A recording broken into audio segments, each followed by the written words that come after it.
Hello, in this recording I'm going to show you how to make a crochet finger flower, and I'm going to be using Lion Brand's Woolies Thick and Quick, and this particular color is the fisherman color, and it is a super bulky yarn. So normally it would use a fairly large hook, something kind of along this lines like a 9mm, but I'm just going to be using my fingers instead, which is a handy thing to do when you don't have tools around. So here's my yarn, and you can see my pattern here in the background. I'm going to start by doing a magic circle or magic loop. It depends on what you call it. So this is going to be fairly simple, and I'm just going to loop around 2 or 3 fingers here to get something big enough. So I loop around twice and just pull that off and kind of hold it. And because I'm using my hands in a thick yarn, I can be a little bit looser in how I run my yarn through.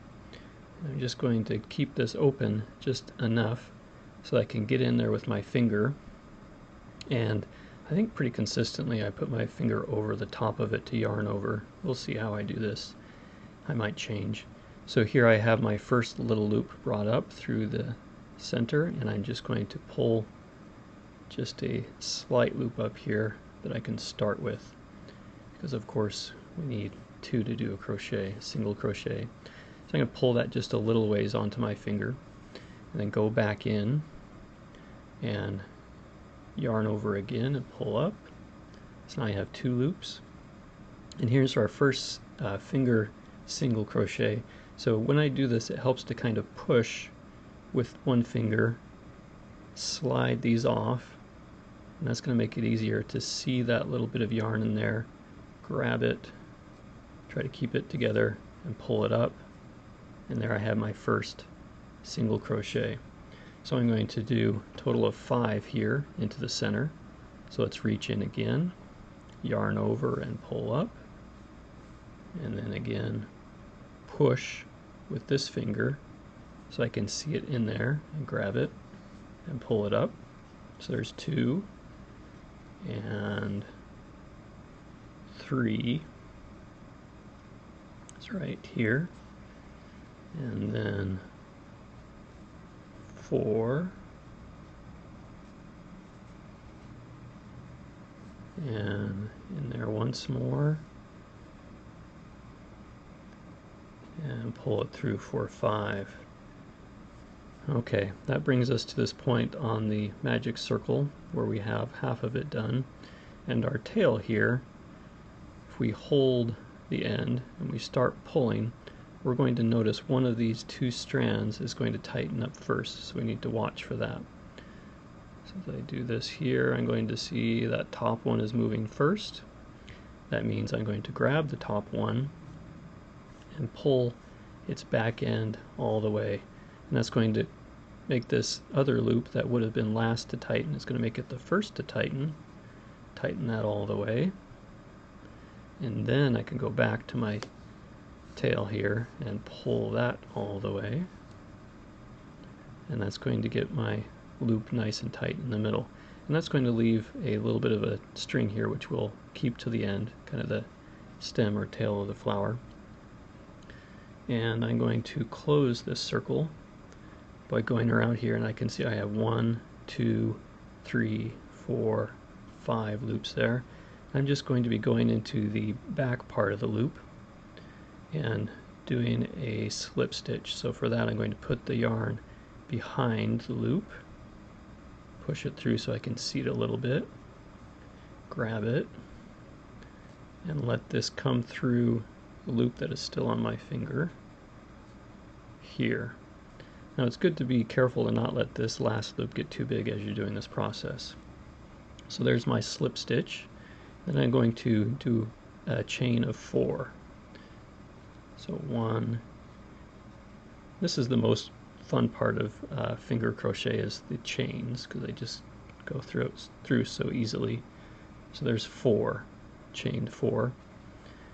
And you can see on my pattern back there that we did the loop, and this darkest cross here, the darkest single crochet, is the starting point. So we've gone all the way around. We did our single slip stitch right there, and we've done our 4, Now we're ready for our next slip stitch into the next single crochet of the first part. So we look down here and we can see that there's the next available one. We're again going in the back, so it's easiest to just find that loop, push the yarn through, grab it,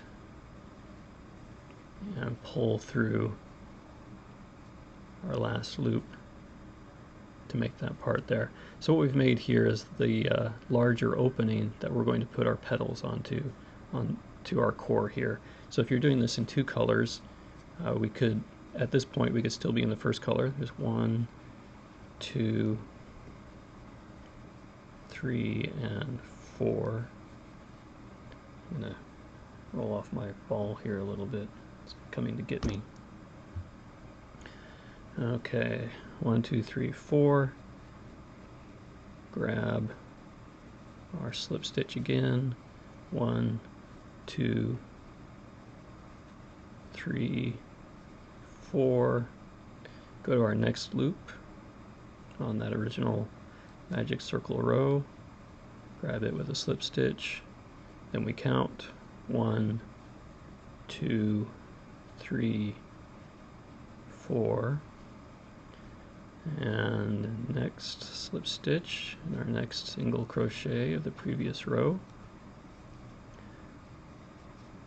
and then 1, 2, 3, 4.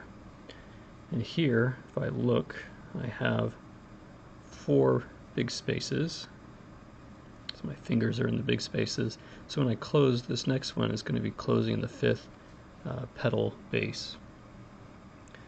So instead of going into the original things there, this is the last of the original row right there. I'm going to go right into there. I've done this a few different ways. Let's see what I did on the pattern here. So on the pattern here, I say instead of going into this, we're just going to take our slip stitch all the way into the next big loop there. So to do that, we're going to let the yarn go behind into the big space. Grab it there and pull our slip stitch up. And I'm kind of pulling it tight there, so it could be our good starting point. And all of the petals are going to start this way with the slip stitch going into the ring there. And if you're doing a second color, this last slip stitch would be the first stitch of your new color. So now this first one's a little bit weird because you're going in there, it doesn't feel like you have any resistance at all. I'm going to pull up a second loop and then do my single crochet. Okay, and the pattern is going to be the same for all of these.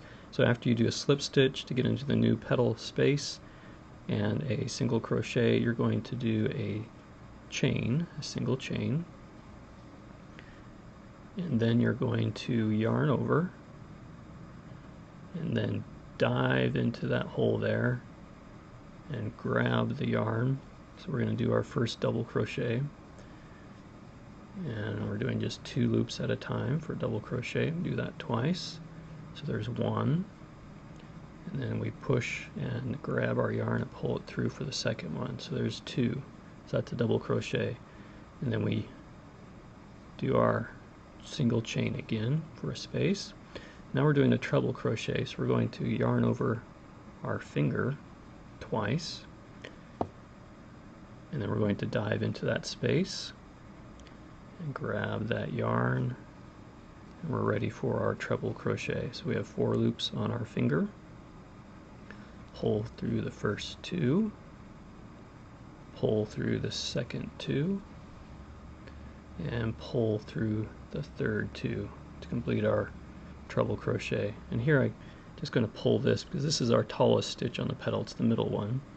So I'm going to put that kind of in the center and do my single chain between stitches here to give it the bulk and the size that we need. Do a yarn over, and we're going back the way we came with a double crochet, and get that in there, and then the second one, and I'm going to pull on my yarn ball a bit there.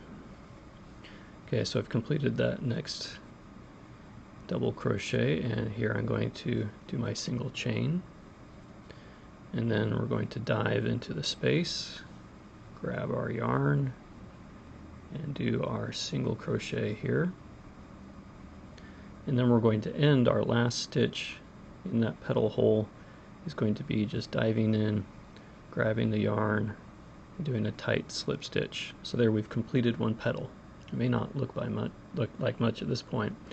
And here, this big open space is from our original single crochet row, and we're going to jump that space to get into the next petal hole over here, grab our yarn and do a tight slip stitch, and that allows us to cross that boundary and we're in the new area. So that becomes the first stitch of the next petal. So I'm going to go a little bit faster now.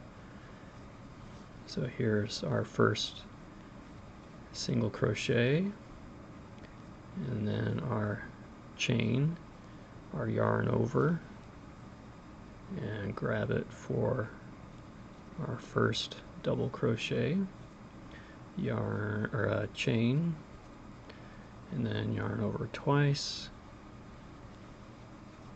for our treble crochet. And the whole reason why I'm doing this with my fingers instead of doing this with a crochet hook, which makes more sense and is actually quicker, is that I'll be running in the New York City Marathon, and they have very strict security rules which include no tools, and in order to respect that concern, I'm not going to have any tools, just my fingers, just like every other runner. And I'm going to be doing my finger crochet. Hopefully I'm doing this as I think well and did my space in there. Don't know if I did. Do my next chain. And the reason I'm doing all this is to bring awareness to Alzheimer's disease and to help with fundraising for that. So hopefully you find this tutorial useful, and if you'd like to donate, that is certainly welcome to Alzheimer's. And I also hope that you'll go ahead and teach this technique to your friends and loved ones. It's a good kind of thing for people to get into, a good bridge into crochet. It doesn't have the intimidation factor of the hook, this tool that's unknown and foreign and kind of confusing. And I find that sometimes just people using their own fingers to do things, they kind of understand it a little bit better, what's going on, and can keep track of their progress and where it's going. And we're almost done with our third petal here.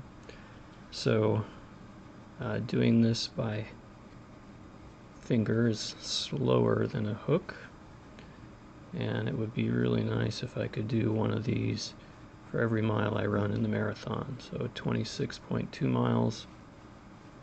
I don't know that I'm quite there. I may need to practice just a little bit more to get better at doing these quicker. And yes, trying to do this when you're running is going to be bobbing up and down quite a bit. And I think I'm on the fourth petal now. There's something very nice about doing things by hand. It's it's a handmade flower, not a hook-made flower. Nothing against traditional crochet, but if you want to get really hand done, this would be the way to do it. And if you can talk to people while you do this too, that's even better. Okay, here's my ball is intruding. Let's get that out of the way there. And I think I'm on the double crochet.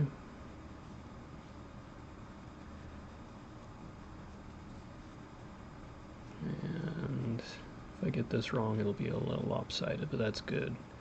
It's good to make mistakes in the demonstration, so anyone doing this their first time is not going to feel intimidated by the apparent ease at which this is demonstrated. So using a good yarn I like the Woolies Thick and Quick. It stays together well and it feels nice in the fingers. And definitely the bulky weight, the super bulky weight, is going to be helpful. I don't have very large fingers. I don't know, you'd have to have really small fingers for this to work with a smaller weight yarn. That'd be pretty crazy. Okay, we're on our last treble crochet, I believe. And if you aren't relaxed when you do this, your fingers will turn blue and you won't be able to get any of this done, so don't worry. Just kind of relax and let things roll off your fingers and we'll all be happy. And our double crochet coming back down, and our single crochet, and here I'm doing my final slip stitch. So at this point I have my 5 petals, and this is the time to cut the yarn. So somewhere here, where is it? So if we're doing things the non-traditional way, I'm just going to use fingernail clippers because it's kind of handy to know this trick that fingernail clippers actually work really well. Stretch that yarn tight and clip, and they're smaller and easier to always keep with you. So here with this last single crochet or a slip stitch, I'm going to pull the yarn through. And then I'm looking for a place to put this. I'm going to go with that very first hole that we have there. Put it through there. And that's going to allow me to keep things kind of centered. And flip this over. And I can see this is the original string from the center of my magic circle. Here's the new end. And I'm just going to do a little square knot over that.